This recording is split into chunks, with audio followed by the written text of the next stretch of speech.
सोलापूरमध्ये धर्मांतरासाठी दबाव टाकणाऱ्या एका फादरवर गुन्हा दाखल करण्यात आला। तुमचे देव शैतान आहेत, त्यांना पाण्यात टाका असा प्रचार सुरू होता।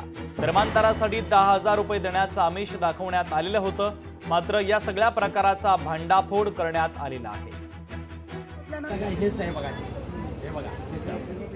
इतर धर्मियांच्या भावना दुखावल्या या संदर्भात भारतीय न्याय संहिता कलम 299 350 नुसार गुन्हा दाखल करण्यात आलेला आहे। प्रार्थना म्हणून त्यांनी एक नशिले असं पदार्थ वाईन त्यांना द्यायचं ब्रेडमध्ये घालून आणि त्यांना तुम्ही धर्म स्वीकारा, तुम्हाला पैसे मिळतो असं दिशाभूल करून त्या व्यक्तींना फसवण्याचं काम हा रवी फादर म्हणून जिहादी वृत्तीचा व्यक्ती त्या भागात केला। आणि आम्हाला असं कळालं, आम्ही घटनास्थळी जाऊन पोलिसांच्या मदतीच्या सहाय्याने त्या जिहादी व्यक्तीवर आम्ही धर्मांतरांचा कायद्याअंतर्गत त्यावर गुन्हा दाखल केला।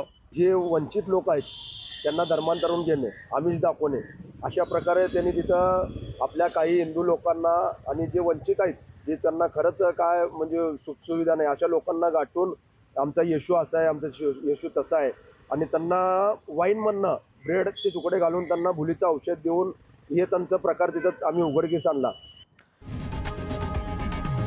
लोकशाही मराठी ऐका, पहा, जागरूक रहा।